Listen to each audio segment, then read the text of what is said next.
আসসালামু আলাইকুম, কেমন আছেন সবাই? আশা করি সকলেই খুব ভালো আছেন। শামীমাস কিচেনে আপনাদের সকলকে স্বাগতম।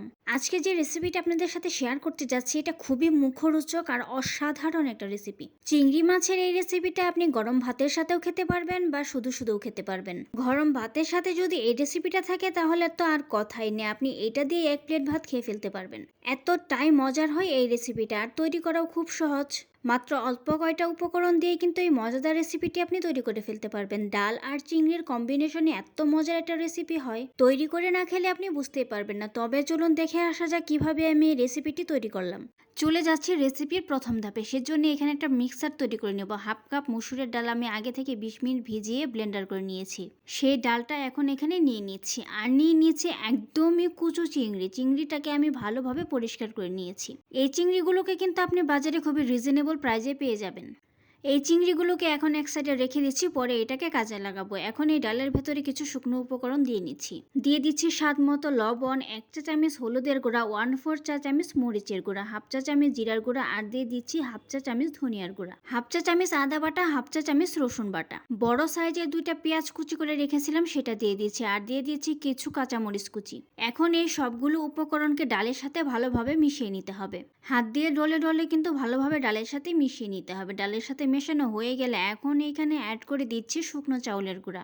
এখানে আমি হাফ কাপ পরিমাণ শুকনো চাউলের গুঁড়া ইউজ করেছি। চাউলের গুঁড়াটা ইউজ করলে এটা কিন্তু খুবই মুচমুচে হয়। চাউলের গুঁড়াটা দিয়েও ভালোভাবে মিশিয়ে নিচ্ছি। মেশানো হয়ে গেলে এখন এখানে চিংড়ি মাছগুলো দিয়ে দিচ্ছি। চিংড়ি মাছগুলো দেওয়া হয়ে গেলে চিংড়ি মাছটাকেও ডালের সাথে ভালোভাবে মাখিয়ে নিতে হবে, যাতে করে প্রত্যেকটা উপকরণ চিংড়ি মাছের সাথে খুব সুন্দরভাবে মিশে যায়। মিক্সচারটা করা আমার হয়ে গেছে। এখন এটাকে এক সাইডে রেখে দিচ্ছি আর চলে যাচ্ছি চুলার কাছে। চুলায় একটা কড়াই বসিয়ে দিয়েছি। কড়াইটা গরম হয়ে আসলে এতে দিয়ে দিচ্ছি পরিমাণ মতো তেল। তেলের পরিমাণটা কিন্তু একটু বেশি লাগবে, কারণ এটা ডুবো তেলে ভাজবো। তেলটা গরম হয়ে আসার পর ডালের বড়া তৈরি করার জন্য যে শেপটা আমরা দিয়ে নিই সেরকম শেপ দিয়ে এখানে দিয়ে দিচ্ছি। প্রত্যেকটা একই রকম শেপে এখানে দিয়ে দিচ্ছি। এই সময় কিন্তু চুলার আঁচটা অবশ্যই মিডিয়াম টু লোতে থাকবে। হাই হিটে ভাজলে কিন্তু তাড়াতাড়ি উপরে কালারটা চলে আসবে, ভিতরে পারফেক্টলি কুক হবে না। এখন এগুলোকে ভেজে নিচ্ছি।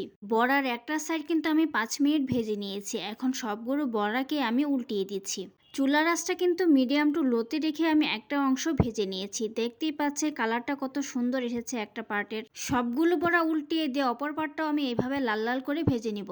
এই পার্টটাও কিন্তু আমি 5 মিনিট ভেজে নিয়েছি। দেখতেই পাচ্ছেন কতটা সুন্দর কালার এসেছে এবং অনেকটা কিন্তু মুচমুচেও হয়েছে। একটু সময় নিয়েই কিন্তু এগুলোকে আপনাকে ভেজে নিতে হবে। এখানে প্রত্যেকটা কিন্তু আমার খুব সুন্দরভাবে ভাজা হয়ে গেছে। এখন একটা স্ট্রেনার দিয়ে সবগুলোকে তেল থেকে উঠিয়ে নিচ্ছি।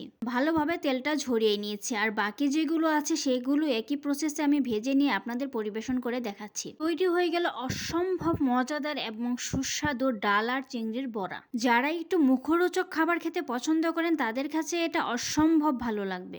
যারা একটু ভোজন রসিক তাদের কাছে তো এটা একদমই প্রিয় বলে মনে হবে। এটা দেখলেই আপনার জিভে জল চলে আসবে, এতটাই মজার হয় এই রেসিপিটা। শুধু ডালের বড়া বা শুধু চিংড়ির বড়া তো সবাই খেয়েছেন, ডাল আর চিংড়ি দিয়ে এইভাবে কেউ খেয়েছেন কিনা অবশ্যই জানাবেন। যদি না খেয়ে থাকেন আমার ফুল রেসিপিটি থেকে বাসায় একবার ট্রাই করে দেখবেন। ভিডিওটি কেমন লাগলো অবশ্যই জানাবেন। যদি ভালো লেগে থাকে লাইক কমেন্ট শেয়ার দিতে একদম ভুলবেন না। এরকম নতুন নতুন ভিডিও পেতে আমার ফেসবুক পেজটি ফলো দিয়ে রাখেন। যদি ইউটিউব থেকে দেখে থাকেন চ্যানেলটি সাবস্ক্রাইব করে দিবেন। ধন্যবাদ।